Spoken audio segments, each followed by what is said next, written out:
I'm here with Jonathan to once again do our end of the year recap.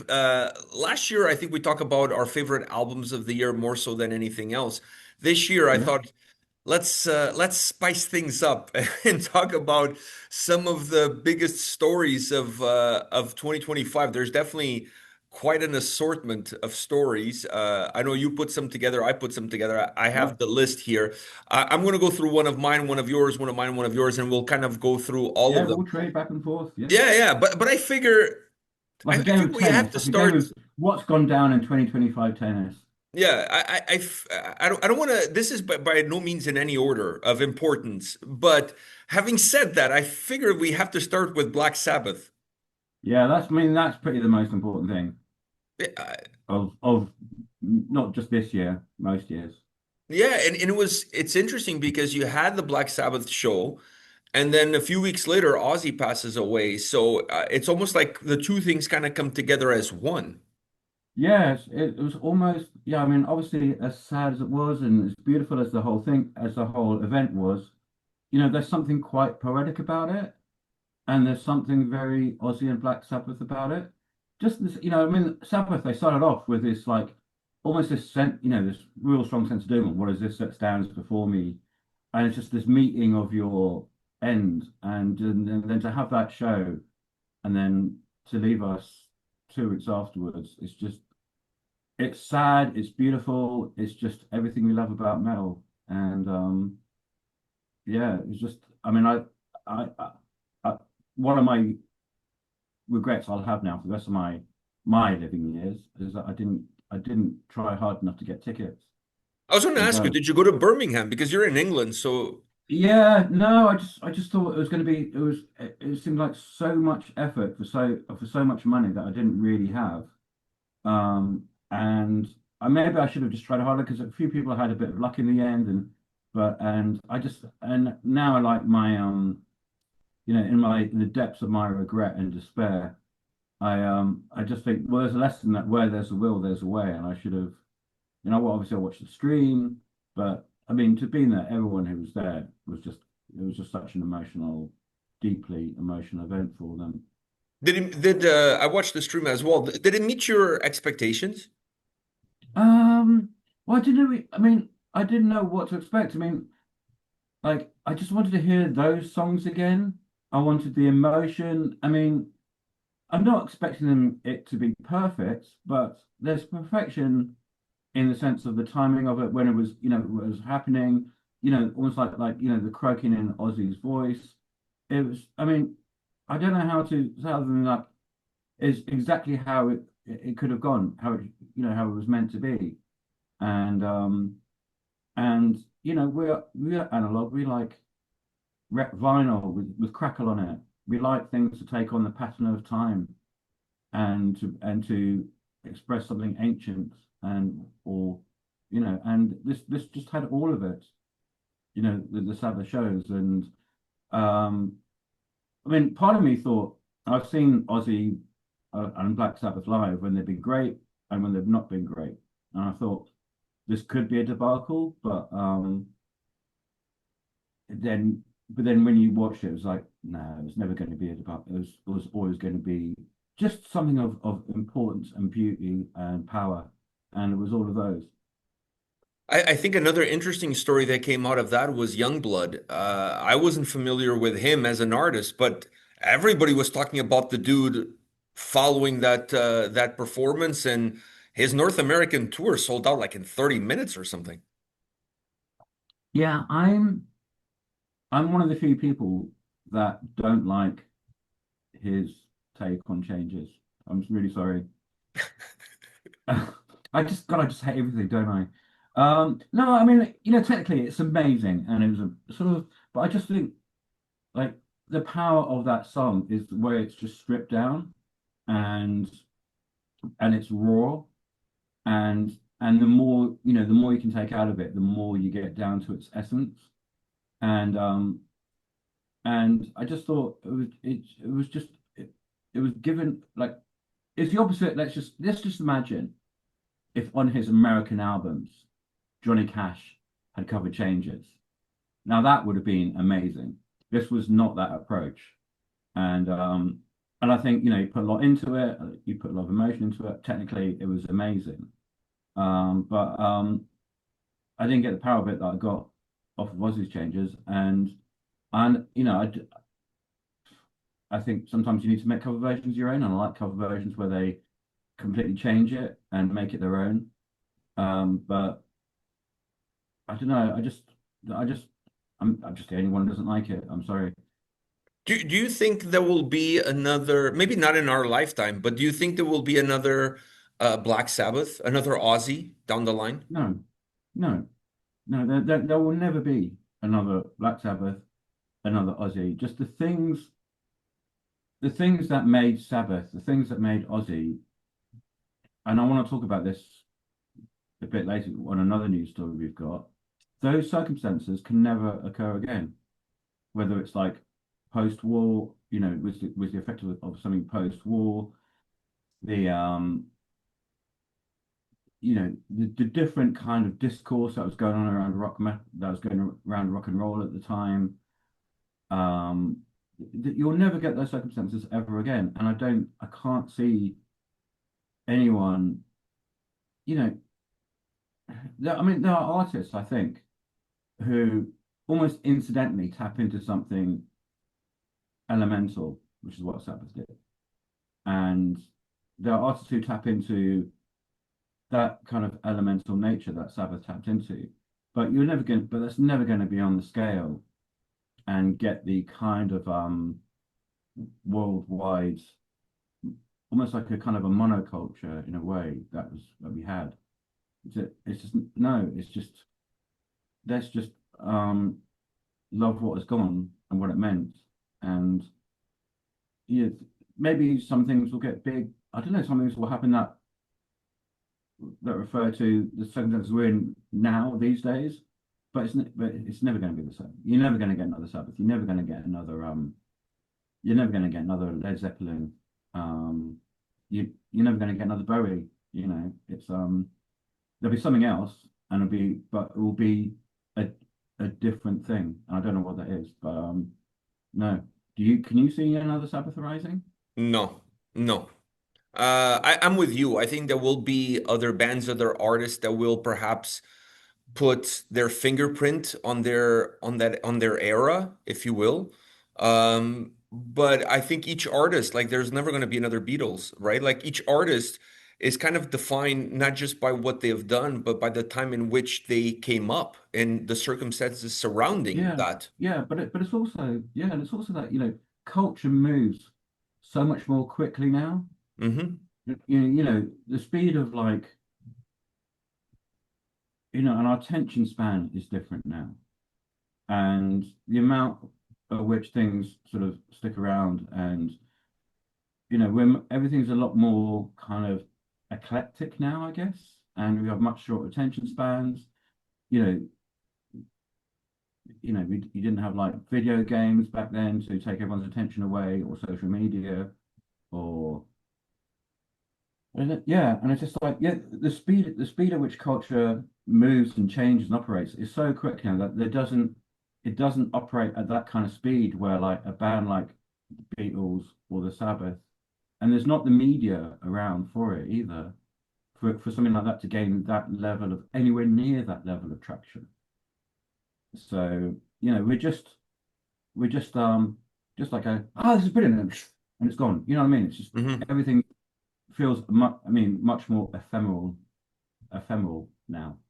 I agree with you. And since we're talking about bands in the future, there's a band in the present that you're wearing the shirt, Castle Rat. Castle Rat.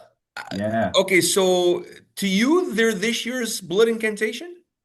I mean, as close to, I mean, in the sense that there's a band that's come from something quite very organic, doing their own thing, doing something with this kind of level of grandeur and ridiculousness that just everyone got. I mean, I would love to see a world where Castle Rat and Blood Incantation are the next Sabbath, but on our much smaller scale, I'll take this kind of level of like fascination that everyone has with Castle Rat and the level of fascination that everyone got genuinely word of mouth that everyone got with Blood Incantation.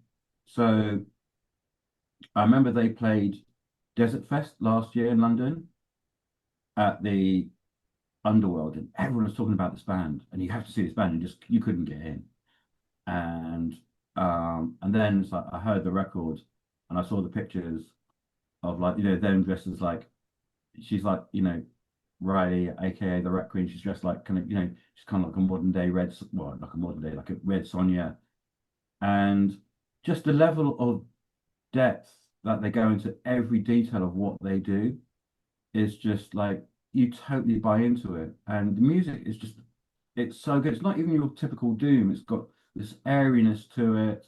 It's got like some of the riffs are just absolutely amazing, and the whole lore they've got. And I saw now that I'm not in Brighton, I go see gigs in also go see gigs in Brighton, and I went to see them in Brighton. And when they were coming on, like almost a level of like buy-in that everyone had, I hadn't really seen since the first time Highland played UK for the first time. And yeah, and it's just they've got just when you're in a world of just like everything feels like narrowed down and small, and you're worried about your next paycheck, and everything feels like so reactive. To have someone that just has this other world, like detailed and furnished enough for you to actually go into and have fun with it.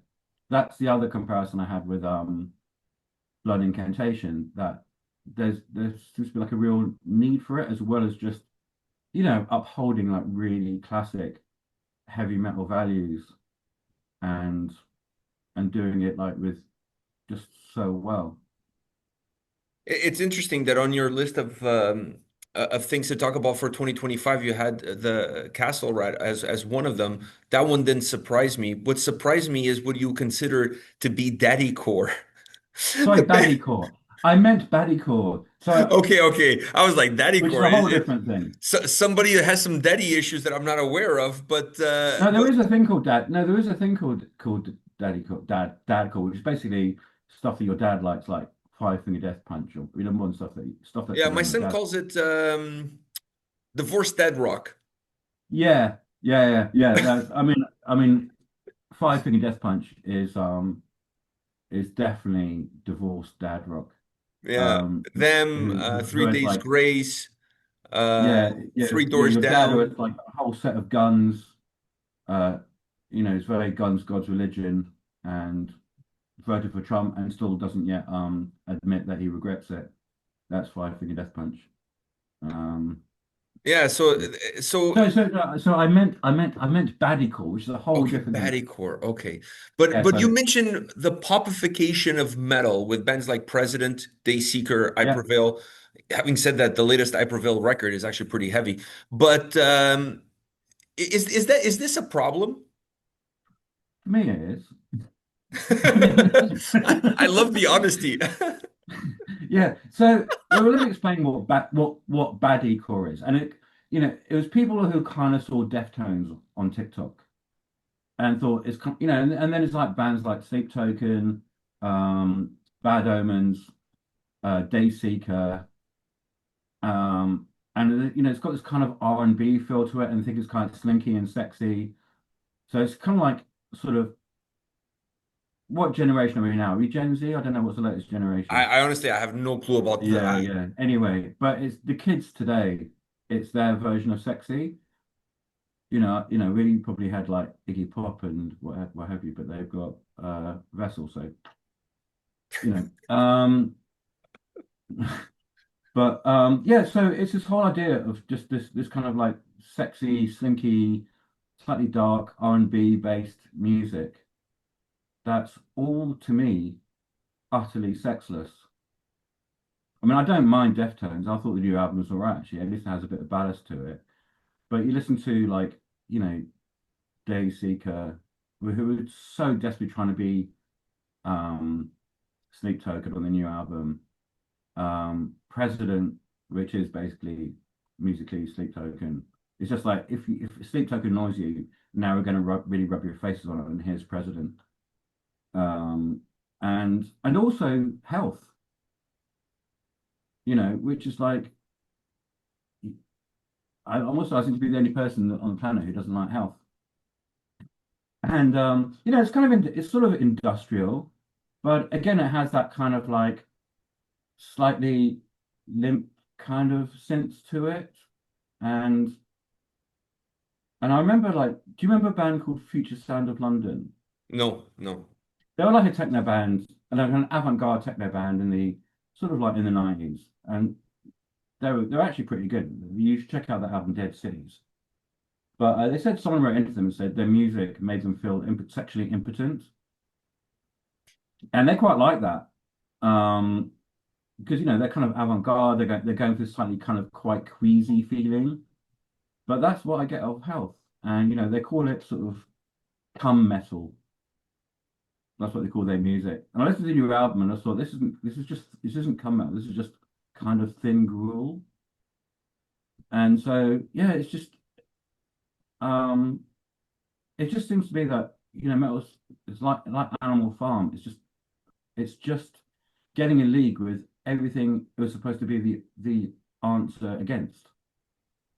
Yeah, And but it's interesting that you say that because I'm not a fan of Sleep Token. I just want to put that out there. People who know me know I don't like Sleep Token. I'm also not a fan of Dayseeker, and or President for that matter. These are bands that don't really appeal to me. I just it's just not me. Let's put it that way. It's yeah. just not And something I and, and like. we could leave it at that if we weren't having it shoved in our faces constantly. This Yeah, what and we like no, but being told that this is metal, and that if you don't like it, you're a gatekeeper. So I can leave take a leave it, but it just seems to come with an argument that you have to accept that this is metal now. That's And where my beef is. yeah, My beef is it's not that if you like it, more power to you. Buy tickets, go to the show, have a great time, whatever. But don't try to shove it down my throat as this being metal because it's not metal. Like yeah, I if remember that's what makes you sleep at night, like if you're a metalhead that listens to these bands and makes you feel better about listening to these bands, by calling them metal, okay, fine. But it would be like me listening to Onyx or Public Enemy and saying that they're metal adjacent. They're not. They're not. They may have yeah, some but crossover songs, but they're not. So yeah, to me, that's where my problem lies. And I don't yeah. see, and I also don't see, maybe you do, I don't see a lot of people getting into other bands or heavier bands or darker bands through these bands. A lot of people call them gateway bands. I don't see them as being gateway bands because, Well, I mean, yeah, I mean, I know people who got into heavy stuff first having heard Linkin Park, who we talked about last year. yeah, But yeah, I have a certain issue with gateway bands. The idea of gateway bands, in the sense that everyone talks about gateway bands. They're not interested in the things that are supposed to be a gateway to. Like no one says, oh well, maybe you listen to Sleep Token, you might end up liking listen to Morbid Angel, because those people probably don't listen to Morbid Angel anyway. So they're never interested in what it's a gateway to. And but also, I like and also I don't like the idea of having to be acclimatized to something. I like the idea, like when I first like listened to metal, I didn't really have, there weren't really any gateway bands. I mean, maybe my gateway bands were Swans and Godflesh, which were also heavy. And then I was listening to that before I started listening to, those 90s death metal bands and Bolt Thrower and things like that, which was the first extreme metal stuff I ever got into. But I remember hearing Deicide for the first time and thinking, what the fuck? I was just like terrified by them. And, just that dry rasp of the voice and the atmosphere. But, and so, but I was like, what the shitting hell is this? But but I was fascinated by it and I got obsessed with it. And like, if you're going to get into the sort of darker reaches of metal, you have to have that kind of, that fascination with a thing you don't understand at first, and then you kind of acclimatize to it. But I didn't acclimatize it through listening to, I don't know, there was no really pop metal at the time. I went from like Adam and the Ants to Japan to indie to industrial to metal. I mean, it's a weird train. Um, but yeah. But you remember, like, I don't know if this made it all the way to Canada, but we had he's a TV presenter and like a podcast host, Richard Osman, and they were talking about he was talking about Sleep Token on on his podcast he did. He does a culture podcast with his Guardian writer called Marina Hyde, and Sleep Token came up because it was the number one album in America, and it's like this is the least metal thing I've ever heard, and said, this would get through a metal detector at an airport, and loads of people were clutching their pearls, like going like, oh, what does he know?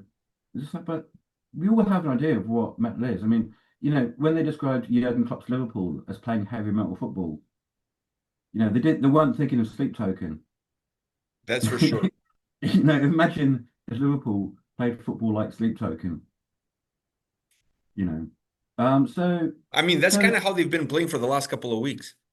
yeah, and don't get me wrong, like I think, yeah, yes, I'm a Liverpool fan, as you can tell by my broad Scouse accent, but we're getting better. You know, it's been a tough year for us Liverpool fans. But and I do think metal should evolve. I don't think metal should be stuck in the past. But there's ways to do it while still being in touch with the roots. Like we said last year, there's people who grew up in the 2000s that didn't listen to anything before then. So you can't really grow something into something meaningful to what metal is and was and can still be. If like you don't have your roots, it's just like trying to grow something on very thin soil. All the most out there and experimental bands like Ranzi Pazuzu, for instance, they've got their roots in the 70s, 80s metal, 70s krautrock, and and it's just and they've got like broad frames of reference. But this is all, we're trying to grow this thing in a petri dish where everyone is now showing the same very small frames of reference, and they think something big and interesting is going to grow out of it. And but then you look at bands like, sort of Castle, who, there's something really genuinely creative about what they're doing, I think. And there's lots of other great Another, bands coming out. I want to segue this way to another band that some people at some point in time consider them to be a gateway, which is Ghost. Um, Yeah. so I know how you feel towards their latest record, but has the path that Ghost have taken over the years, has it surprised you? I mean, it surprised me in the best possible way. Like I love Ghost, and Me I too. love Huge the new fan of album. Ghost myself. Yeah, and I love the new album. It was Metal Hammer's album of the year, and I really, really wanted to write the blurb for it. Um, but here's the thing about, I mean, the thing about like the thing about Ghost, like some people like people didn't like it at first. A lot of people didn't like it when it came out. They thought it didn't have all the big like bangers. I gotta hate that word, but bangers that like previous albums had done. They thought it was a bit more in a bit of a reverie rather than just like the swagger of like Impera or whatever. Um, but I think the reason people don't always get Ghost albums is because like they are so well versed in the history of rock and roll, and so every album deals with a different area of the rock and roll timeline.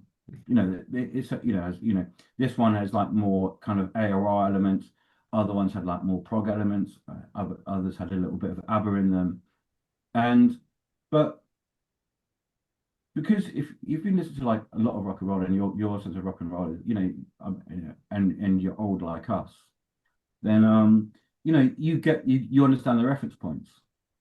And And if a Ghost album comes out with a set of reference points that either you're not that interested in or you're not that well versed in, then maybe you're not going to quite get it in the same way that you got the other records that had reference points that you were more au fait with.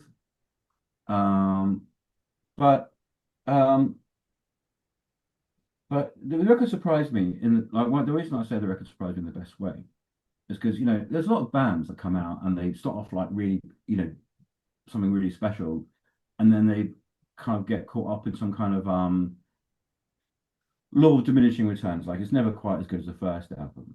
But this is a band that's got like a real like internal narrative and external narrative. Obviously, they've got the whole, the story of all the puppers and things. But but but so for me, like every album, and especially like I said in the blurb, this is the album you can only be written 6 albums in, when you have all this kind of past history of achievements to reflect on, and you've got this, and you're so comfortable with the whole world of like rock and roll. I suppose I don't think they're metal bands, by the way, No, no, and I don't consider them a metal band. For me, they're a rock band. they're rock band, yeah. And so everyone who goes on, oh, they're pop metal. It's like you're missing the point entirely. Like, you know, every metal fan, lots of metal fans anyway, love Scorpions. Lots of metal fans love uh Blue Oyster Cult. We're not saying they're metal bands. At best they're proto metal, but but but metal fans love music, and metal fans tend to have broad range of taste and awareness of, that's what we love. Just we love the whole universe that's getting tied together. So this one they went like kind of quite cheesy in AOR, and my God, I love cheesy AOR. Like one of my favorite albums this year was Heat, and it just makes me so happy. Just like four guys, just so youngish Swedish guys, just absolutely doing a super cheesy AOR with no cynicism whatsoever. But but also this album was kind of quite plaintive. There's a sadness to it. It was talking about, yeah, there's much more metaphysically. The themes were much more metaphysical, and just after all the year we've all had, and thinking, oh my God, this can, and the political situation and everything else, and just the sense that it can still get worse. Just having this voice that's not like, he's not being cathartic. He's almost like more of a narrator, and having this with this kind of plaintive, like, almost like this kind of Pied Piper leading you to the next land, which may be beyond death or whatever. And that last song is so devastating and it's so cheesy, but it's the realms of like sadness that only real good cheese can take you to. And that last line, "This is the end of the avenue. I I'm afraid of eternity too." It's just like, that just line just absolutely rips me. So it kind of takes you to places that only kind of like really good, like a good cheesy rock opera can take you. And I found it like genuinely really moving, and like I kind of felt like it's what we needed, with a really authoritative voice, musically, vocally, to just say, I understand, I couldn't have said so it better myself, to be honest with you. I've been a big Ghost yeah, fan for a well, it very wasn't long my favorite time. album of the year, but I think it was a really worthy for Metal Hammer, and people are like, really? Some was like, yeah, but I think it's a really worthy album of the year, and I think it's the only album that could have been the album of the year. Yeah, So for being a big Ghost fan, I agree with you, and I never saw them as a metal band, and I never try to convince people that they are a metal band because they're not. no, it's just a To me, band. It's the kind of they're music a that metal rock fans band. like. Yeah, but it's the kind of music that metal fans, I would think, like. Yeah, You it's know. it's like I don't know, like if you like Whitesnake, you mentioned Scorpions, Whitesnake, I would put them in that Yeah, same category. yeah, For me, yeah, Whitesnake is not metal. yeah, yeah, Cinderella is definitely yeah, not metal, yeah. but we still listen to those bands. We still Yeah, enjoy those bands. yeah, and they're still drawing from the same mythological well that Europe metal is does. another one that comes to mind. Yeah, I mean, it's funny. When I was a kid, all I knew was the Final Countdown, and then I saw them at Bloodstock, I think it was, and I was like, oh my God, it's actually their worst song. Like everything else is absolutely great. Yeah, I didn't realize actually how good Europe were. I've I never just seen them live. I'm seeing them next year because they're going to be playing Wacken and I'm going to be there. So I'm going to see them for the first time. So I'm I actually also love bands where the singer never really seems to age. Yeah, there's a few of those bands around. Let me tell you, I don't know what the hell these people are doing, but they're definitely aging like a fine wine, not like bread or milk. I want to take our conversation now to what I would like to consider the biggest implosions of 2025. Yeah. There's a few on this list. I like some of the ones you mentioned. I hadn't thought about those. But I want to start with my favorite implosion of the year. And I don't know how aware you are of this story with Vitriol and the lead singer Um, of the band being left at a gas station. yeah, I read up on it. I think absolutely hilarious. Have you I ever heard mean, it just anything as crazy as this? I've never seen anything as crazy as this. I mean, just I mean, I could they should make a movie of it, but like an independent, like low budget movie of it. You know, to Um, me, what's the silver lining of this story is that he made more money in the GoFundMe than the tour was generating on its own. yeah, I mean, this is the nature of things, isn't it? I mean, I mean, someone does something horrific or says something absolutely horrific on social media, something that brings out the worst of them, and then they get the comeback that they probably deserve, and then they make loads of money out of it. Carl Rittenhouse, look at that. Yeah. It's just, we're in it. I mean, I don't want to say anything about the singer for Vitriol because I don't know enough, and I'm not saying this about him particularly. But when three crew members um leave and they've just had enough, and your response isn't like, okay, I did this, but it's still not my fault. It's just like, if you know.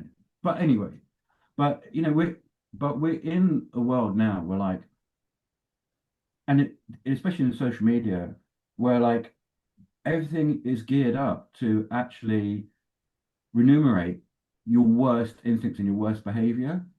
So someone does something awful, and then they'll get rewarded for it. And just now, just like all, and we're in a culture now where, like, everyone's worst impulses or worst parts of themselves, those are the bits that are getting rewarded. Um and when you're on a social media that's set up to, like, basically um push outrage because that's what gets people scrolling, then you get rewarded for, like, for doing horrible shit that will obviously cause outrage. So yeah, it's sad that that's what you made the money, that's where you got the money from, but it's the world we live in right now.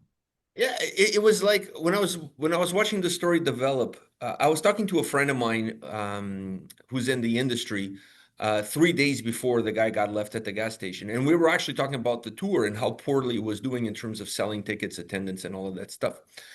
And he was telling me some stories about the band and the tour, and I was like, wow, really? Like I was having a hard time believing it. And then this comes out, and I'm like, wow, no, the stories were real. And then immediately my mind went into Spinal Tap. When I watched Spinal Tap, I thought, okay, this would never happen to any band in real life. And then this happens. I'm like, this is totally Spinal Tap. I mean, this was Spinal Tap. Yeah. I mean, not to take away from the horrible experiences that the people allege that they had to go through, but it's still hilarious. And Yeah. but I just love these sort of, just the whole mundane thing. Like, you got all this classic rock and roll, and then you got this whole mundane thing about just getting left at a bus station, at a gas station. I mean, it's just, yeah, on a pure story narrative level, it's it's hilarious. But I'm sad to hear that you made loads of money out of it. Yeah, he did. He made more money than he was making on the tour. So the joke was on the other guys that left because they made no money and he made quite a bit. So Yeah, but they kept their dignity. that's So true. That's true. But if anybody out there whose tour is absolutely tanking, now they know. Just leave the singer at a random gas station, start a GoFundMe page, and off you go. yeah, I mean, you might end up crying wolf um if too many people do that. But Yeah, that is true. That is true. I think the cat is out of the bag a little bit. But yeah, this is not the only implosion. We have the yeah, dogma story, yeah. which I think it's like surreal. What happened in that camp? What's your take with what's going on with Dogma. So, do we need to explain what happened? Yeah, you can give a little bit of a background. I'm not sure if everybody's Yeah, familiar so with the band or with the story. a lot of so this is band. They dress up as nuns.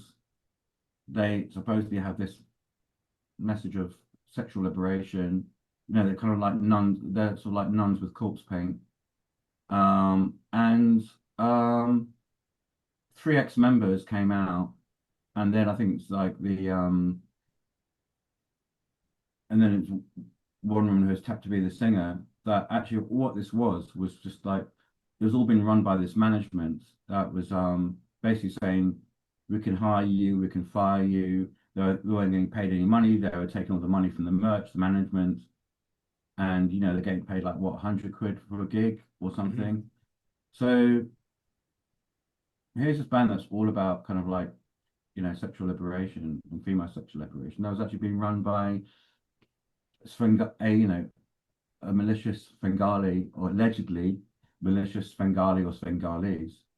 Um, and yeah, it just sounds I had to go through. It was a horrible experience. But you know, I first had them, and I smelt.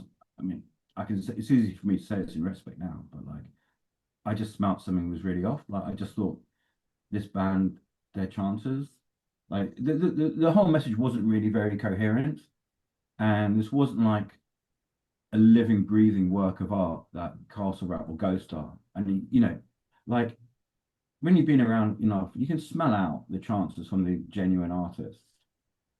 And I just thought, I can't believe everyone's falling for this. That's what I thought at the time. And then when this comes out, I'm like, wow, okay, well that's probably why, you know, I mean, not to take away from the artists as like that they wanted to do something that they thought was meaningful, that they're not good musicians. But if it's been run in that way and it's not been run on an internal organic way, and it's been run with this kind of magic, it's like kind of putting the strings or saying what they can and can't do and how much they get paid, then that's going to filter through somehow into what you're doing.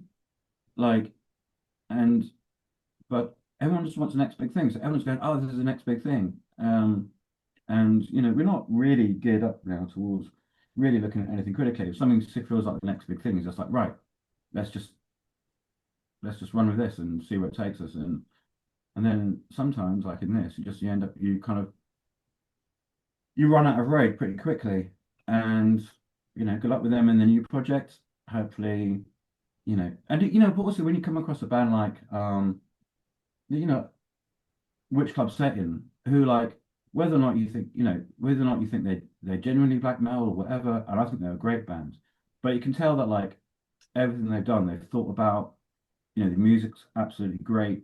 Um, they're really pushing the bat out in performance, and you can tell when something has a deep, well thought out meaning behind it, and you can tell when something doesn't. And I didn't think Dogma had that, but I think Which Club Setting do. And so hopefully in the next endeavor, they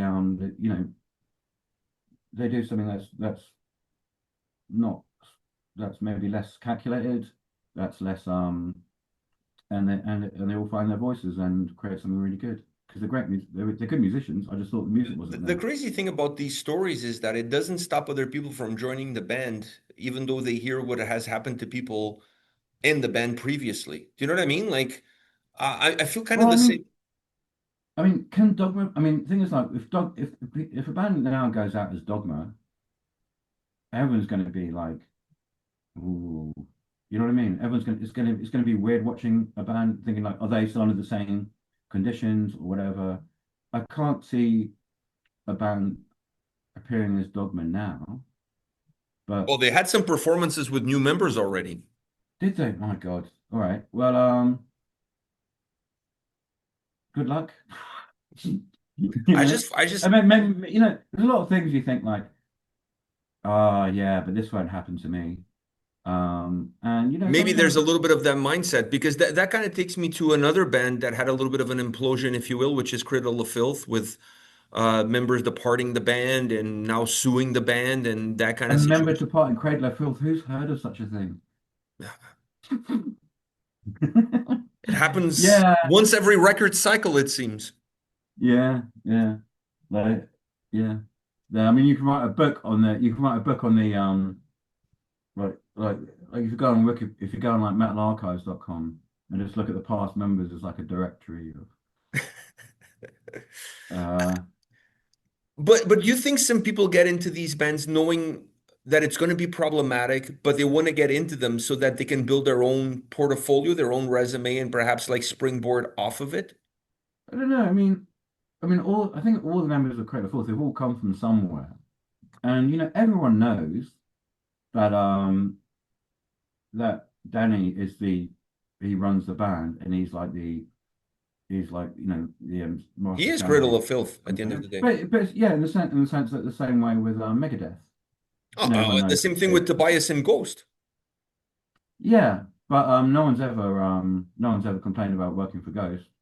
Well, there was a couple of guys that sued him Oh yeah, that's true. about maybe like, I don't know, 10 Yeah, years they're sort ago, of that. maybe That's less right. than Yeah, they're that. sort of that electronic band. Yeah, but um, but so I think with Cradle, it's more the case of you knowing what you're getting into, and the band has such a history that maybe you want to be a part of it, and everyone has this point about which is like I'm I've reached my limit here of what I can take for what I'm getting back.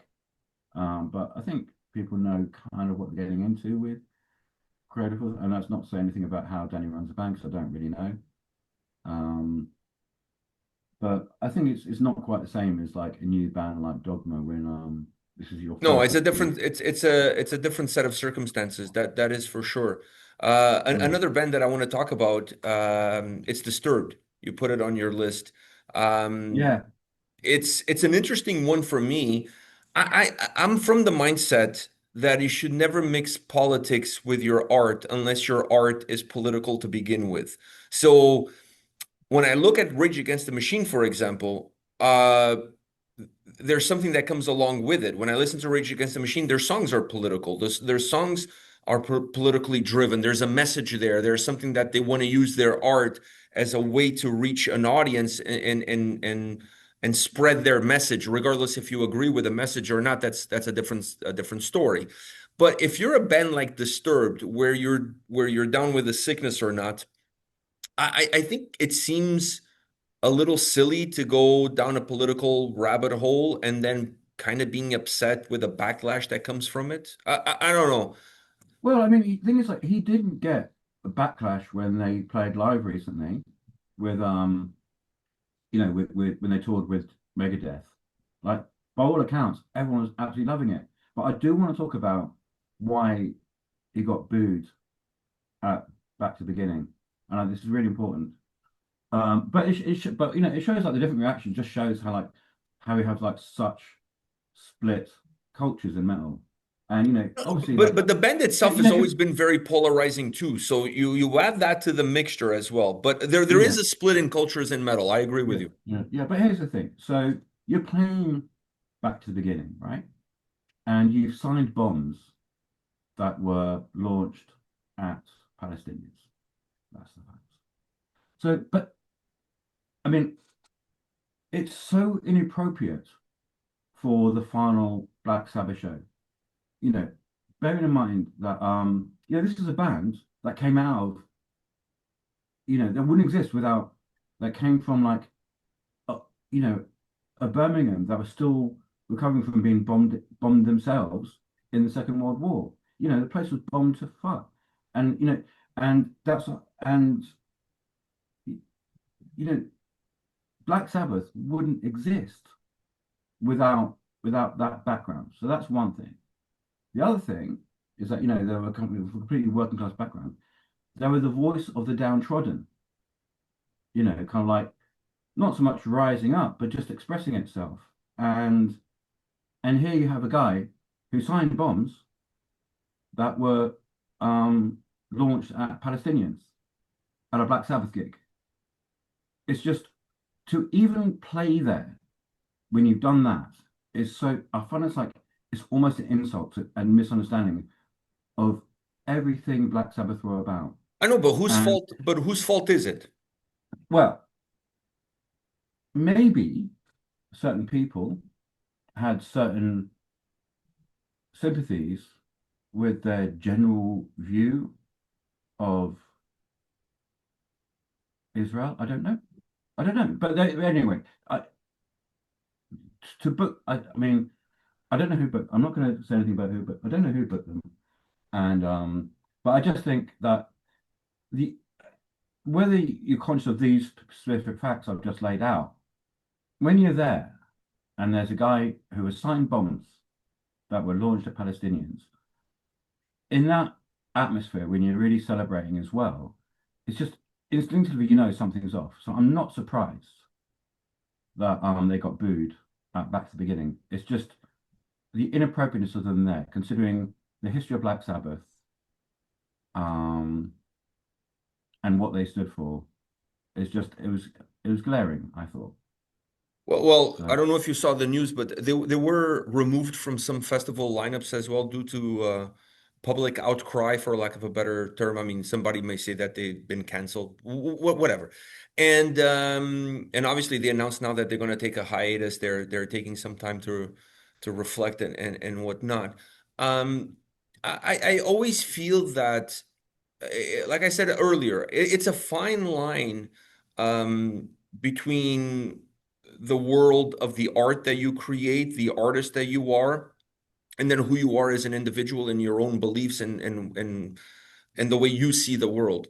And I feel to quote, I know this is not probably a popular opinion, but to quote Michael Jordan, Republicans also buy sneakers. Somebody asked them when the Rodney King incident, I don't know if you know this, but when the Rodney King incident happened, a lot of mm, people pressured him for him to take a stand, considering how of a predominant black man he was in American society. And I don't, and he had a comment about like because it was about Republicans, Democrats, that kind of situation. And he's like, he's not taking a stand on anything because both sides buy sneakers. yeah, but that's a business decision. That's not a moral or ethical decision. I mean, you have to decide for yourself. I mean, whether you're going to take you when you've got a voice that people are going to listen to, whether you're going to take one or not. And maybe that in itself is to take one or not to take one is in itself an moral is an ethical position. So you kind of whatever you do is good. There's some kind of moral or ethical thing you have to navigate. But to me, that sounds like a pure business decision, and you felt that it sounds like that was more important than commenting on it or not. Yeah, no, I no, mean, it is. But at the end of the he's day, under no he's not under no actual obligation to say anything. see, my issue is not taking the stand or the moral stand, whatever it is. That's not my issue. My issue is then complaining afterwards about the stand that you took and the ramifications that come from it. I think if you take a stand one way or another, in your view, the stand that you're taking is what's right. When he decided to sign those bombs, he felt compelled to do so, and he felt like that was the right thing for him to do at that given time because that's something he believes in. And if that's something he believes in, more power to you. That right or wrong is a discussion that could be had, but that's what he believed in. Now, if there's consequences that come from those actions, I don't think you can cry about those consequences that come from those actions because for every action, there's an equal and opposite reaction. So you just kind of like do what you feel it's right and then deal with the consequences that come from it. Yeah, well, I mean, let's just say, Bob Villain weren't complaining that they got a reaction. They wanted a reaction, I guess. So, but it is sort of a lot of people they do things like you know, especially from a political culture, like sort of maybe sort of more, you know, where where lot of this talks about personal responsibility and having less of a social, I'm not saying that this is his view, but the view on the right is all about personal responsibility and having less of a social contract. It's a very individualist thing. But then these people won't take responsibility for anything they've done. So, you know, Yeah. um, but like I said, when they played with when they headlined in the UK with Megadeth, like people were crazy for them. So, but but then, Five Finger Death Punch people they will just love everything no matter what they do. And and so Listen, I'm not a fan of five flavor fruit punch either, but it is what it is. It's mm, definitely somebody's cup of tea because people keep buying records and attending the shows. You mentioned Dave Mustaine and Megadeth. mm, They announced final record.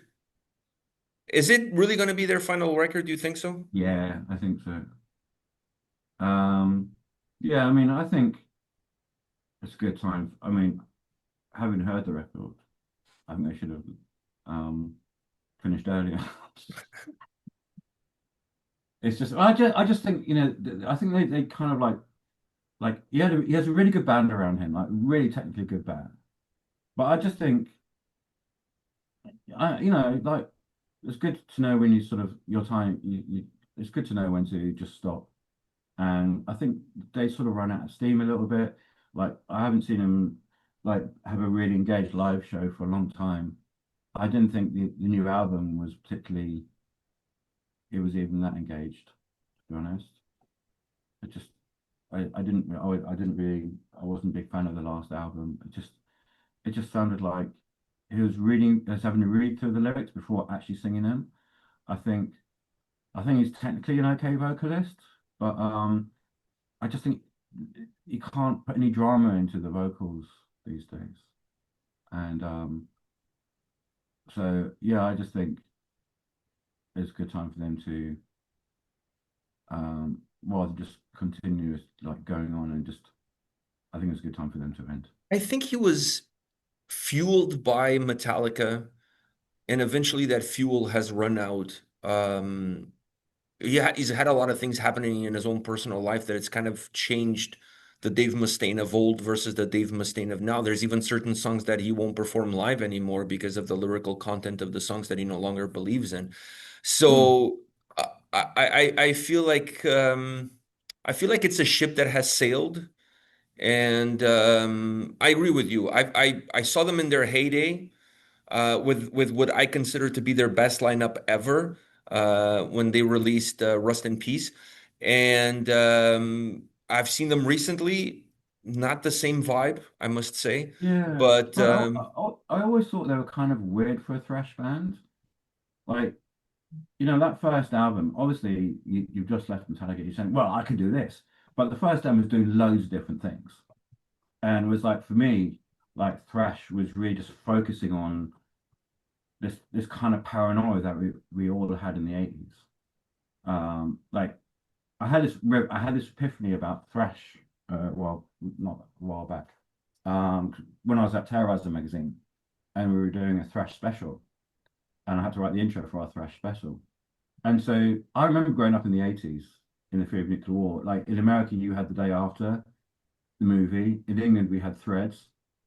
So everyone was like really paranoid about the threat of nuclear war.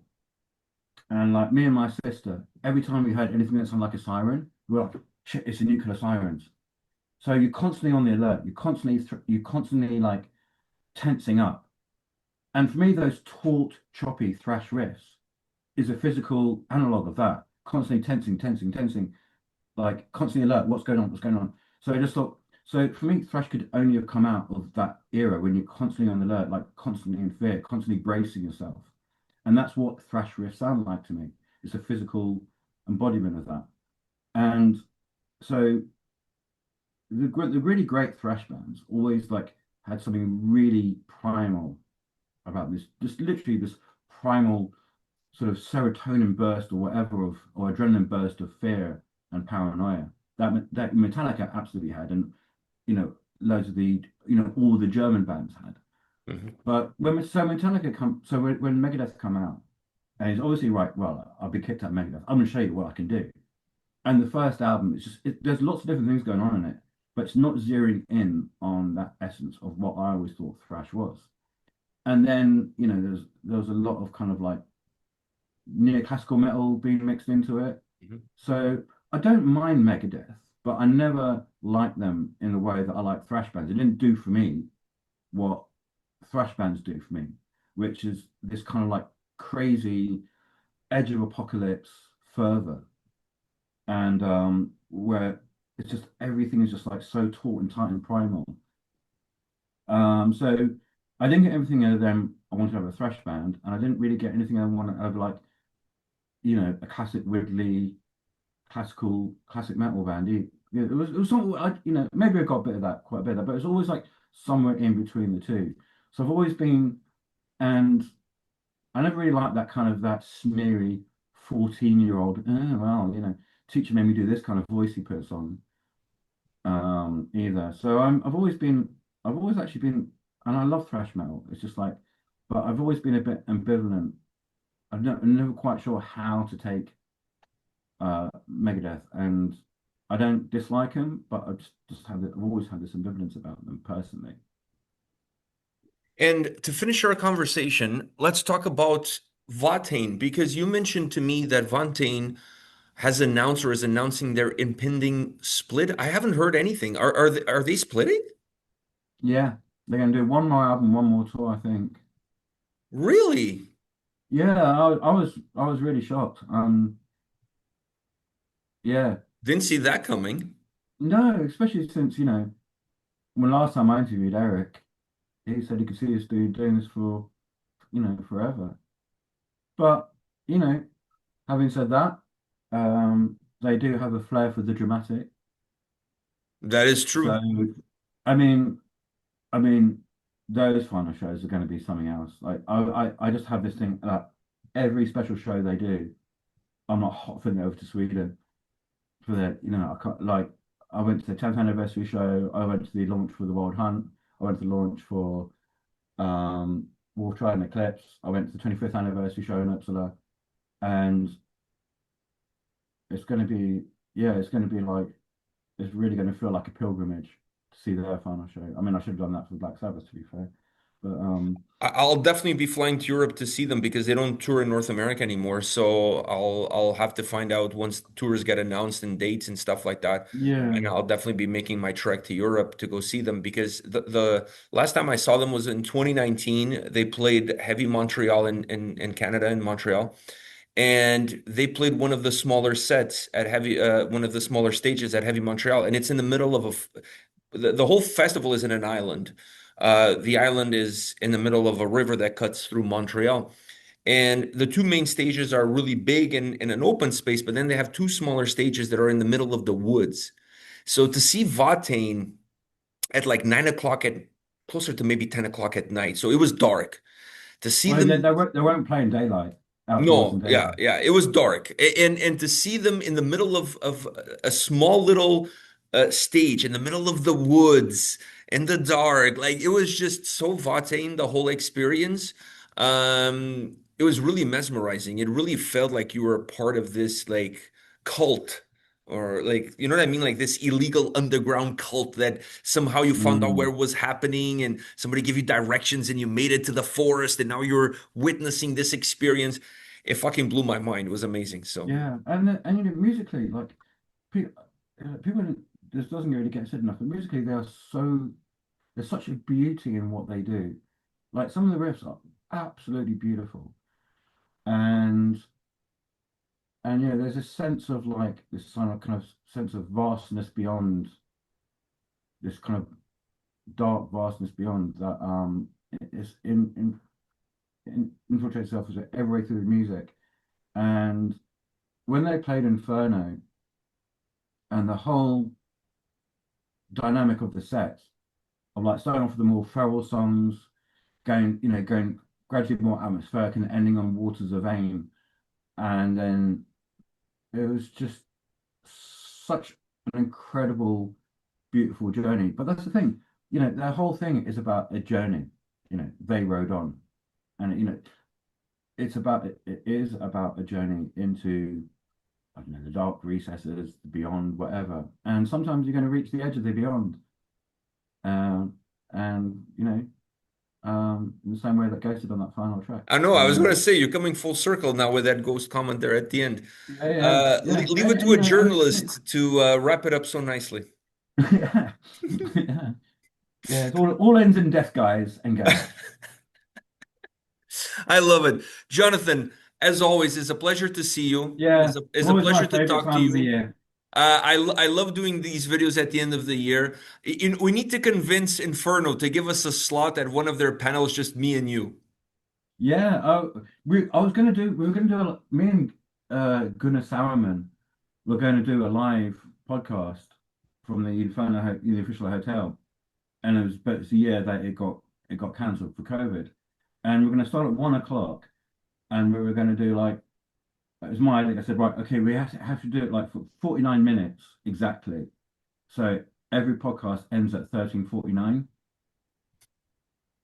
which we're doing With quite the two cool. of you, I don't know if you can keep it at 49 at that time No, duration. no, we ended up doing something online for Inferno where we reviewed the festival as it did happen, and we basically bitched each other for 3 hours straight, I can see that. I like a can pair totally see that happening. like a Uh, like a pair of old queens.